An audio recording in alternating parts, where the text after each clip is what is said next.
Amén, bendiciones, amados. Ya aquí preparándonos, después de orar y cantar y alabar al Señor, preparándonos para comenzar el estudio bíblico de los miércoles en el modelo de Jesús.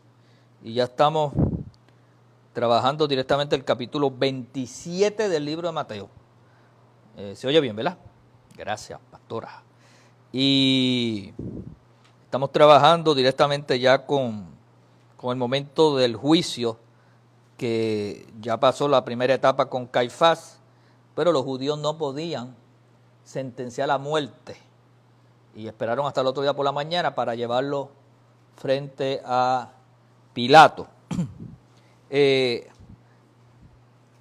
Hay otros evangelios que lo hacen un poco más extenso y vemos que va de un lado a otro y toda esa situación. Mateo lo hace más rápido. De hecho, en Mateo tú no vas a ver realmente las 7 palabras, pues 1 o 2 palabras. Es cuando vas a los otros evangelios que tú vas a ver todo ese sufrimiento de una manera más detallada, Lucas y Marcos. De hecho, cuando terminamos estas enseñanzas vamos a comenzar con el evangelio de Lucas. Vamos a ver cómo Lucas, que tiene una manera más... Voy a usarla sin ofensa, ¿verdad? Ya ellos no se ofenden, ellos no están aquí. Profesional de escribir, pues por la preparación que tenía, pero él escribe de la narrativa porque no estaba presente. No es como Mateo, que estaba presente, y no es como Juan, que estaba presente. Por tal razón, por eso me gusta enseñar los 4 evangelios, porque siempre hay unos detalles específicos, aunque hay cosas que las vamos a llevar más rápido porque ya las hemos estudiado, pero hay otras que nos vamos a detener porque son los detalles que son necesarios para entender todo el modelo de Jesús y todo lo que estaba aquí en representación. Si nos vamos al verso 11, ahora comienza el juicio frente a Pilato, y Pilato era el gobernador de la provincia allí en Judea. Recuerde que había gobernadores en cada área, pero en Roma era que estaba el emperador. Por lo tanto, Jesús estaba en pie delante del gobernador, y éste le preguntó diciendo: ¿eres tú rey de los judíos? Y Jesús le dijo: tú lo dices. Desde las pocas cosas que Jesús contestó eran cosas bien específicas y afirmativas cuando así lo era necesario validar. Y siendo acusado por los principales sacerdotes y por los ancianos, nada respondió. Pilato entonces le dijo: ¿no oyes cuántas cosas testifican contra ti? Pero Jesús no le respondió ni una palabra, de tal manera que el gobernador se maravillaba mucho. Vamos a entrar en varios detalles que es bueno desglosar aquí sobre estos versos. Jesús estaba condenado por los judíos en un pleito modelo de nulidad. Cristo ahora estaba en pie delante del gobernador. Los 3 sinópticos, entiéndase Mateo, Marcos y Lucas, presentan a Pilato preguntando. O sea que en los 3 vamos a ver que hizo la misma pregunta: ¿eres tú el rey de los judíos? Porque acuérdate que eso era uno de los planteamientos que ellos estaban trayendo como blasfema. O sea, se llamó rey cuando no es el Mesías. Claro, Pilato no lo entiende en el contexto de la religión judía. Pilato lo ve como una broma de mal gusto, si queremos ver como algo así, ¿verdad? Porque no le veía la autoridad para poder venir. De hecho, Jesús nunca hizo nada que Pilato y el gobierno de Roma lo viera como una amenaza. Por eso era que estaba como sorprendido, ¿verdad?, con la acusación. En las 3, esta es la misma respuesta: tú lo dices. Verbalmente está en lo cierto, pero la verdad está más allá de tu comprensión. Era lo que Jesús le estaba diciendo. Estás en lo cierto, pero tú realmente no sabes lo que estás preguntando, ¿verdad? Porque él preguntó, como ya yo les dije, por el rumor, por lo que le trajeron los sacerdotes como excusa para que él lo enjuiciara. Acusado por los dirigentes judíos, Jesús nada respondió. El silencio con el que hizo frente a las acusaciones y a la próxima pregunta de Pilato es de la misma categoría que el que encontramos en el capítulo 26, en el verso 62, que era el capítulo anterior, cuando le hicieron la misma interrogante los fariseos y Caifás y todo eso. Legalmente podía ser tomado como una confesión de culpa, se estaba como autoincriminando o aceptando la culpa al contestar la pregunta, pero de hecho produjo una sensación de malestar en el juez, en este caso Caifás fue el primer juez, ahora el segundo era Pilato. Caifás manejaba el asunto para extraer una confesión. Pilato hizo una serie de atentados para desenredar al prisionero y también a sí mismo. Pilato se maravilló ante el perfecto equilibrio de Cristo, cómo mantuvo el temple que mantuvo allí.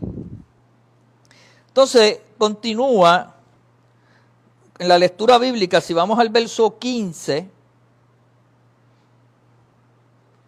dice, ahora bien, en el día de la fiesta, acostumbraba el gobernador soltar al pueblo un preso que ellos quisiesen. Esto era una especie de costumbre romana. Eso es lo que nosotros conocemos acá en nuestro sistema de gobierno, un indulto, ¿verdad? Claro, aquí no está en el marco de fiesta ni nada por el estilo. Casi siempre pasa al final del cuatrenio después de Acción de Gracia o Navidad. Y tenían entonces un preso famoso llamado Barrabás. Reunidos pues ellos, le dijo Pilato, ¿a quién queréis que os suelte? ¿A Barrabás o a Jesús llamado el Cristo? Porque sabía que por envidia lo habían entregado. O sea, Pilato sabía que no tenían una causa justa. Y dijo, esta gente tan envidiosa de este líder que les ha comido los dulces aquí y quieren sacarlo de circulación. Y estando él sentado en el tribunal, su mujer le mandó a decir, no tengas nada que ver con ese justo, porque hoy he padecido mucho en sueños por causa de él. La mujer estuvo toda la noche soñando con lo que estaba pasando. Pero los principales sacerdotes y los ancianos persuadieron a la multitud que pidiese a Barrabás y que Jesús fuese muerto. Y respondiendo el gobernador les dijo, ¿a cuál de los dos querréis que os suelte? Y ellos dijeron a Barrabás. Pilato les dijo, ¿qué pues haré de Jesús llamado el Cristo? Y todos les dijeron, sea crucificado. Y el gobernador les dijo, pues, ¿qué mal ha hecho? Pero ellos gritaban aún más diciendo, sea crucificado. Y la gente se siguió alterando y eso le creaba un problema a Pilato, se estaba saliendo de control el juicio, ¿verdad? Por lo tanto, durante esa fiesta, era una fiesta anual, la Pascua, el gobernador acostumbraba a soltar un preso de la elección de la gente. Ha sido llamada la atención el hecho de que esta costumbre solo se menciona en los evangelios. Después de explicar que la liberación de presos se realizaba en ciertos festivales en Roma, esa era la costumbre de Roma, una tradición romana. Por lo tanto, no es improbable que Herodes el Grande, que ciertamente familiarizó a los judíos con otras prácticas de los griegos y romanos, introdujera esta costumbre y que el gobernador romano pues la acatara también, ¿verdad? Encontrándola ya establecida y que era agradable a los judíos en concordancia con la práctica romana. Entonces, por lo tanto, se mantuvo esta observancia, esta tradición y por lo tanto Pilato manifestó la misma costumbre. Tenía un preso famoso llamado Barrabás. Barrabás era bien famoso por todos los crímenes que había cometido en esos días. Y entonces, Pilato, pensando cómo salir del problema, se inventó esta estrategia. Con un político hábil dijo, déjame yo poner a Barrabás, que ellos hace tiempo lo quieren crucificar, y los pongo en una disyuntiva, Y estoy seguro que no van a escoger a Cristo, que es un pacificador, que realmente no le ha creado gran problema. Entonces salimos por la puerta ancha, Cristo sale libre, le damos un par de azotes y se acaba la cuestión aquí. Esa era la estrategia de Pilato. Por eso le dice, ¿qué tal si le soltamos a Barrabás? Sin embargo, declaran que este había cometido asesinato. Habla la historia, eso lo puede ver en Marcos 5:7 y en Lucas 23:19, e insurrección, o sea, se había sublevado contra el gobierno de Roma, tratando de desestabilizar, ¿verdad?, la cosa, y había hecho varios crímenes.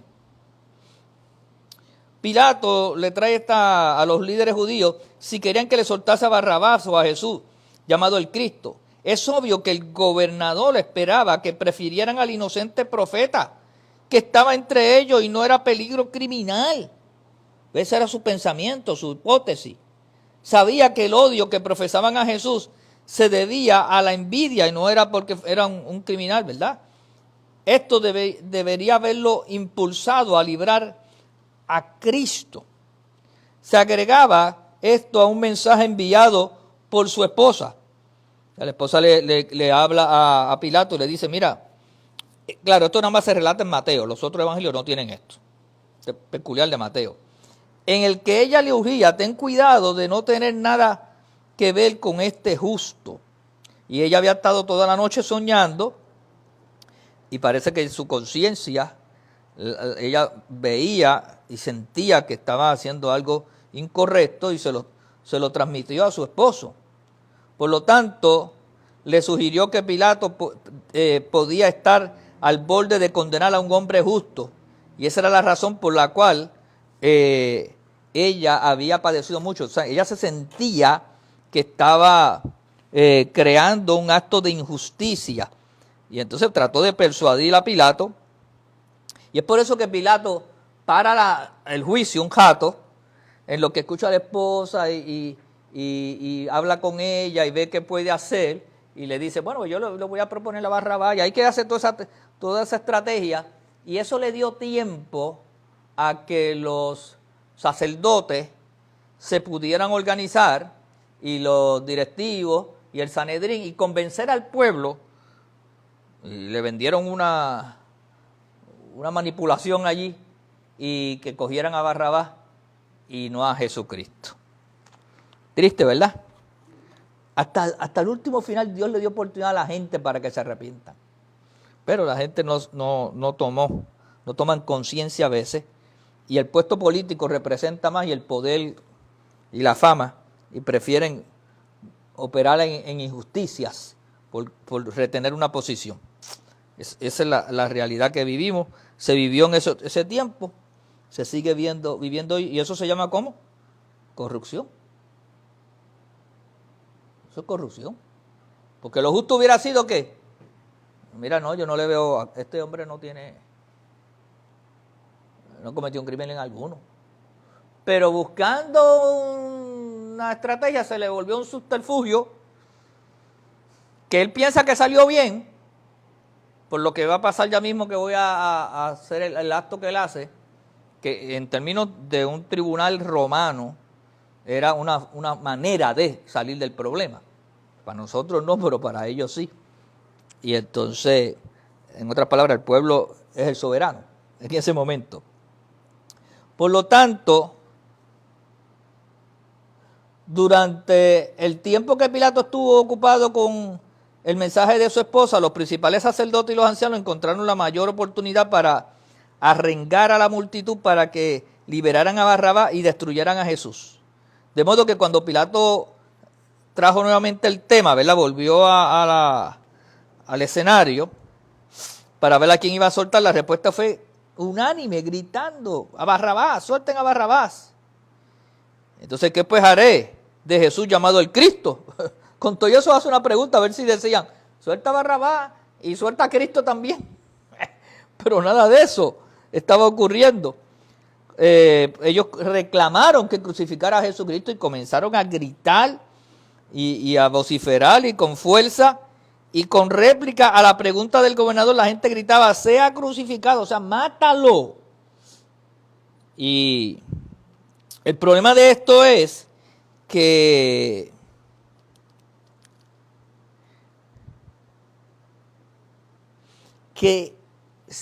tenía que evitar en alguna manera Pilato que eso no se saliera fuera de control, porque las noticias corrían.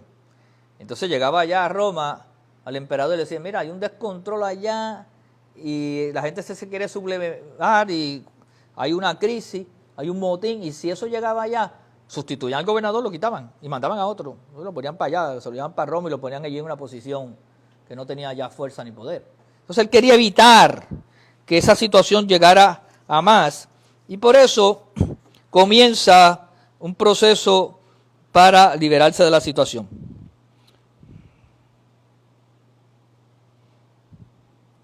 Vamos a buscar aquí el verso 24.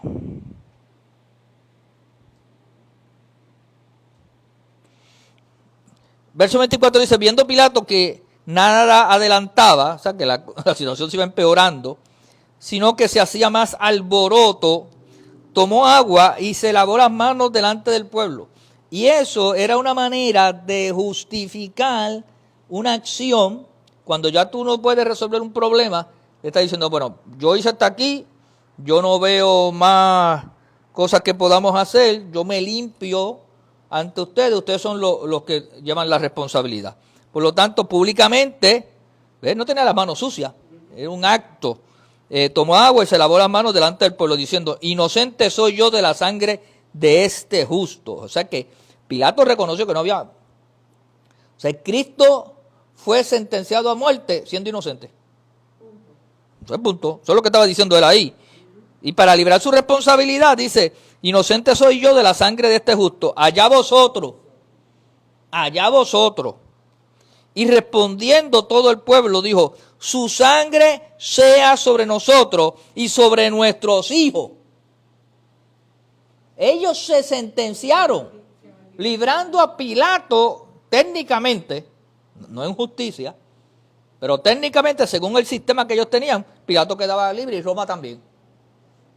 Entonces Pilato lo que hacía es, pues, suelto a Barrabás y le entrego a Cristo. Pero bajo la conspiración del pueblo. Pilato tenía ya nada más su informe, mira, la ley nos permite esto, y ellos decidieron. Por lo tanto, entonces le soltó a Barrabás y habiendo azotado a Jesús, le entregó para ser crucificado. Y es bueno que entendamos que esta situación que está aquí cuando el pueblo dice, y la sangre está sobre nosotros, se cumplió en el año 70. Cuando el general Tito, que ya yo lo he mencionado varias veces aquí, con el ejército de Roma, después de estar casi un año cercando, un tiempo considerable, entró y desbarató la ciudad, destruyó el templo, bueno, y acabó con los judíos, los exterminó. Ahí se cumplió esa maldición sobre ellos y sus hijos. Lo que ellos declararon, aquí tuvo la acción, ¿verdad?, de esta experiencia trágica y dolorosa. A ver si tengo otro punto que no haya perdido yo aquí, que no quiero dejar de tomar. Pilato entonces le soltó a Barrabás y habiendo azotado a Jesús le entregó para ser crucificado. Mírelo ahí en el verso 27, cuando dice, entonces los soldados del gobernador llevaron a Jesús al pretorio y reunieron alrededor de él a toda la compañía y denunciándole le echaron encima un manto de escarlata. ¿Sí? Desnudándole, le echaron encima un manto de escarlata y pusieron sobre su cabeza una corona tejida de espinas y una caña en su mano derecha, e hincando la rodilla delante de él, le escarnecían diciendo, salve, rey de los judíos, y escupiéndole, tomaban la caña y golpeaban en la cabeza, y le golpeaban en la cabeza. Después de haberle escarnecido, le quitaron el manto, le pusieron sus vestidos y le llevaron para crucificar. Eso nada más era para que Cristo hubiera muerto. Eso nada más es un escarnio, no tan solamente inhumano y sin precedentes en la forma no solamente del daño físico, del abuso que cometieron, sino el daño emocional y la vergüenza, porque lo desnudan. Y comenzó todo ese escarnio. Y esta gente se llenaron de aquella... Porque otros criminales los llevaban allí y el juicio era a lo mejor con la familiar y 2 o 3 personas. Pero aquí estaba el pueblo, aquí estaban los religiosos, aquí estaba, tú sabes, el alto foro. Esto era un escarnio público, esto es un juicio público, como a veces juicios que tenemos en Puerto Rico, que yo no sé el juez cómo se sentiría cuando esos juicios se ponían tan violentos, que la prensa y todo el mundo hablando, y el juez entre la espada y la pared. Tú sabes, pues yo me imagino que así estaba Pilato. Estaba todo el mundo, estaban los ojos puestos allí, en esa situación. Por lo tanto, Pilato entonces le soltó a Barrabás y habiendo azotado a Jesús, le entregó para ser crucificado. El azote romano era un instrumento cruel. Era un instrumento cruel. Voy a hablar de cuando lo azotaron y voy a hablar también del escarnio, las dos cosas juntas. El azote romano, porque lo primero que hicieron fue que lo azotaron. Pero después del azote vino el escarnio. Entonces lo primero que cumple la ley romana, que es el azote, ¿verdad? Y se acuerda que el azote era 40 azotes menos 1, que eran 39, ¿verdad? Y el azote romano era un instrumento cruel, un corto látigo de lonja de cuero con agudas piezas de metal, algunos hablan de plomo, como si fuera con unos piquitos, ¿verdad? O huesos aseguradas a los extremos. El prisionero era obligado a encorvar el cuerpo con el propósito de que quedara bien estirado para cuando le daba el azote se llevaba, la carne y todo ahí. Por eso es que se forman esas llagas y por las llagas de Cristo fuimos nosotros curados. Y el látigo era descargado con terrible violencia. De hecho, usaban unos hombres corpulentos y diestros en eso. Por lo tanto, descargaban la terrible violencia sobre las carnes desnudas, sobre ese cuerpo desnudo. La piel estirada pronto se cortaba en fragmentos.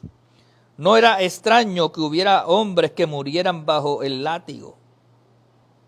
Parece que era una costumbre romana al azotar a las víctimas antes de ser crucificados. Josefo, el historiador, toma nota por lo menos de 2 de esos casos. Lo señala que eso había ocurrido de esa manera.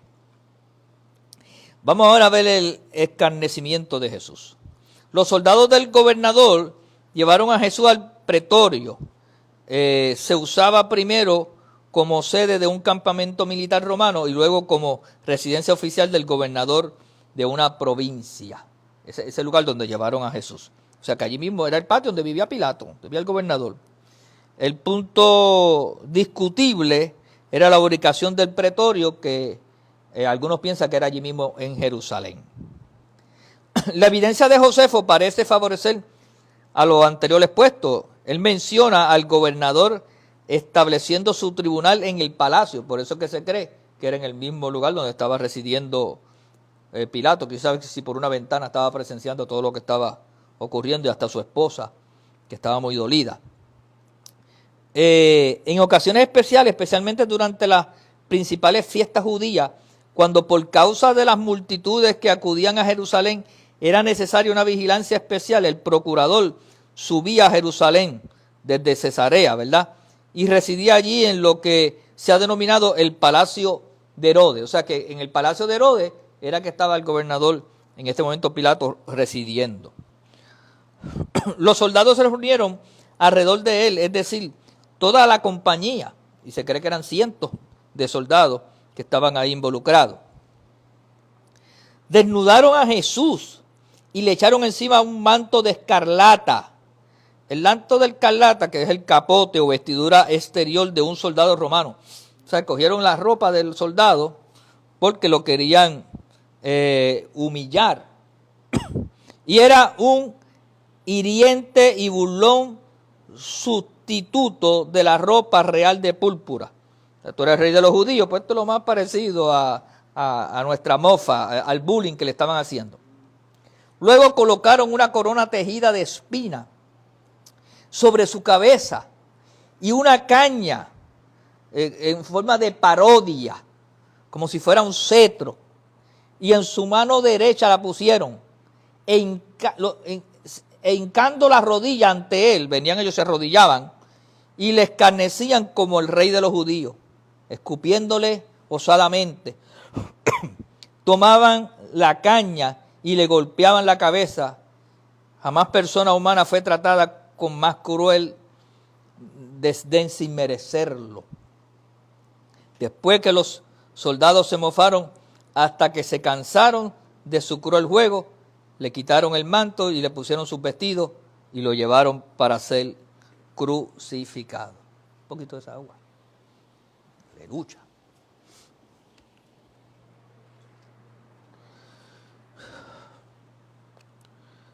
Después viene el evento de la crucifixión y la muerte de Jesús.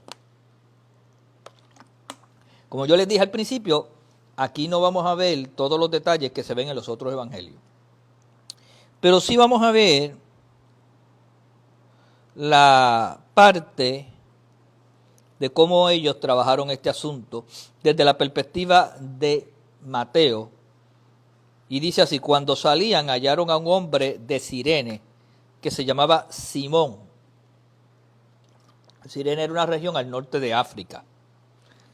A este obligaron que llevase la cruz. ¿Por qué? Porque Jesús estaba tan débil, hermano. De hecho, muchos hombres morían, no llegaban ni a la crucifixión. Por todo, y acuérdense que Cristo llevaba ya trasnochado, porque el juicio había empezado de noche y toda esa noche se quedó allí desvelado para por la mañana empezar el juicio, o sea que era un día bastante largo. Y cuando estaba en ese proceso, pusieron a Simón de Cirene a llevar la cruz. Yo no sé si Simón sabía lo que estaba pasando, pero algo tiene que haber significado para Simón. Que de momento tú no tenías planes ese día y terminas cargando una cruz, con lo difícil que era. Pero me imagino que lo marcó. Tuvo que haber preguntado qué es esto y por qué hicieron esto. Y yo creo que eso ha servido para algo especial en la vida de Cirene. De hecho, me imagino que también tendría una recompensa por haberlo hecho. Cuando digo recompensa, de parte de Dios. Y cuando llegaron a un lugar llamado Gólgota, que significa lugar de las calaveras, y de hecho esa es la tradición, esa es la traducción. El Gólgota es el monte de la calavera. Nosotros le llamamos Monte Calvario, pero la Biblia nunca le llama Monte Calvario. Somos nosotros. Y la doctrina cristiana se ha quedado diciendo que es el Monte Calvario y nunca, eso se llama el Monte de la Calavera. ¿Pero por qué le llaman Monte Calvario? Por el acto cruel de la crucifixión. Por lo tanto, no es algo que debe ser debatible, porque aunque no se llamara así, desde ese momento los cristianos le llamamos así, porque lo que Cristo vio fue un calvario. También le podíamos llamar el monte de la crucifixión, porque en ese monte crucificaban. Era el matadero de aquel entonces.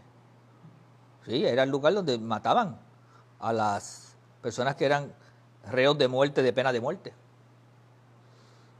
Pero sí era el monte de la calavera. De hecho, es tan así que la montaña parece una calavera. Y créame, cuando usted va allí, uno mira, nosotros que fuimos, claro, sacando cuenta, Grace y yo cuando fue que fuimos, hace como 20 y pico años, se veía como si fuera el monte de la calavera. Por lo tanto, le dieron a beber vinagre mezclado con hiel, pero después de haberlo probado no quiso beberlo. ¿Por qué se le daba? Eso era como una especie de droga para que la persona pudiera resistir el dolor. Como si fuera un analgésico. Y eso es lo que le estaban tratando de dar, pero él no quiso beberlo. O sea que Jesús, porque te endrogaba a la misma vez, y tú te quedabas como anestesiado, como si fuera una morfina, como si fuera un tipo de mezcla para que pudieran resistir el dolor. Pero Jesús no lo tomó. Cuando le hubieron crucificado, repartieron entre sí, ve que aquí brinca rápidamente a una serie de experiencias que nosotros hemos vivido. Cuando le hubieron crucificado, repartieron entre sí sus vestidos, echando suerte, para que se cumpliese lo dicho por el profeta. Y hay la escritura del profeta, cuando eso ocurrió. Vamos a buscarlo un momentito aquí.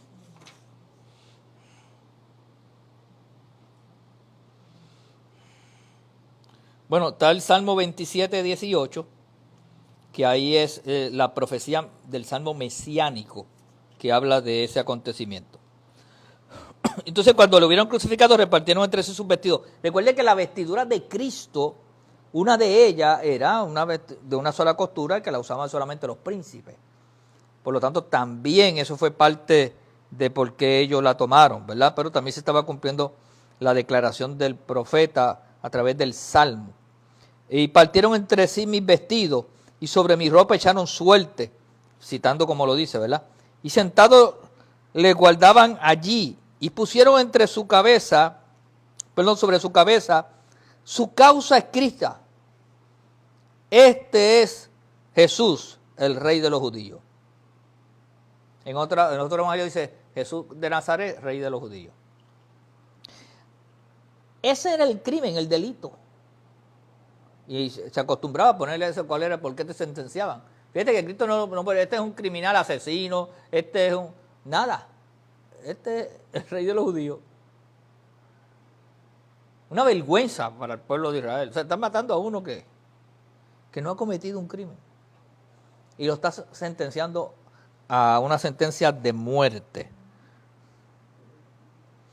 Por lo tanto, entonces crucificaron con él a dos ladrones, uno a la derecha y el otro a la izquierda. Fíjate que aquí no está el relato de que los ladrones comienzan a hablar con Cristo, nada de eso. Se cree que estos dos ladrones eran parte de la ganga de Barrabás. Se supone que el que estuviera en el medio era Barrabás. Y estaba Cristo. Y uno de ellos recibió salvación. Por lo menos se desprende del testimonio en los otros evangelios, ¿verdad? Entonces crucificaron con él a los dos ladrones, uno a la derecha y el otro a la izquierda. Y los que pasaban le injuriaban, meneando la cabeza y diciendo: tú que derribas el templo y en 3 días lo reedificas, sálvate a ti mismo. Si eres el Hijo de Dios, desciende de la cruz. Estas cosas le decían, que eran falsos testimonios, porque eso no fue lo que Jesús había dicho. De esta manera también los principales sacerdotes, escarneciéndole con los... Ellos vinieron también. Y los del Sanedrín y Caifás. Mira dónde se rebajaron esa gente. Y decían: a otro salvó, a sí mismo se puede salvar. Si es el Rey de Israel, descienda ahora de la cruz y creeremos en él. Algo sí dijeron: salvó a muchos, salvó a la humanidad. Confió en Dios, líbrele ahora si le quiere, porque ha dicho: soy hijo de Dios. Lo mismo le injuriaban también los ladrones que estaban crucificados con él. Y desde la hora 6 hubo tinieblas sobre toda la tierra hasta la hora 9, desde las 12 hasta cuando el sol está más fuerte. Y ahí la teología dice que Dios dejó solo, Dios Padre, a Jesús. Y fueron 3 horas de agonía, él solo, cargando el pecado. Ahí fue cuando sintió el pecado, cargando el pecado de la humanidad. Por eso es que él grita en un momento dado, ¿verdad?, unas palabras poderosas a las 3 de la tarde, después de cuando ya no soportaba más. Dijo: Jesús clamó a gran voz diciendo: Elí, Elí, lama sabactaní. Esto es: Dios mío, ¿por qué me has desamparado? Ahora no solamente estaba el dolor físico, el dolor del escarnio, el dolor de la vergüenza, el dolor emocional, sino ahora el dolor espiritual. El dolor más grande que hay cuando tú no tienes ni fe ni esperanza. Ahí no había ni fe ni esperanza. Ahí se sintió abandonado. Dios Padre me ha dejado. Y tuvo que hacerlo con dolor, si podemos usar esa palabra, ¿verdad? Porque en Dios no existe el dolor, pero sí existe el amor. Y por amor a nosotros, tuvo que en algún momento desprenderse de su hijo. Totalmente. Ya no era que fue enviado, ahí era totalmente en la tiniebla. Por un momento el diablo estaba teniendo autoridad sobre Jesús. Por un momento, 3 horas le duró. Por lo tanto, cuando estaba allí, algunos de los que estaban allí decían al oírlo, a Elías llama. Y al instante, corriendo, uno de ellos tomó una esponja y la empapó en vinagre, y poniéndola en una caña le dio a beber. Pero los otros decían, deja, veamos si viene Elías a librarle. Mas Jesús, habiendo otra vez clamado a gran voz, entregó su espíritu. Que es la famosa frase que dice, Padre mío, en tus manos entrego mi espíritu. Pero ¿sabe que Mateo no da detalles? Mateo es rapidito. Y aquí que el velo, bueno, esta parte la quiero dejar para la semana que viene porque quiero explicarla con lujo de detalle. El velo se rasgó y todo lo que pasó porque hay muchas cosas que explicar ahí. Y lo voy a dejar para más adelante, ¿verdad? Y explicarlo la semana que viene. Pero que Dios añada bendición a su palabra. Eso es algo que nos marca a nosotros. Yo sé que a veces cuando leemos esa escritura, wow, uno lo sufre. Y aunque la leas de nuevo, lo vuelve a sufrir. Pero para que sepas cuánto tú costaste, no tengamos en menos. Gray predicó hace tiempo un mensaje con unos clavos. Todavía está el clavo allí.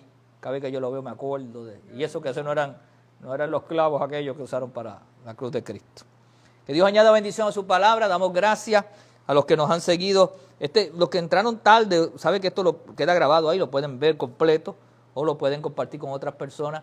Y están todos los mensajes que hemos predicado de este estudio bíblico, el modelo de Jesús.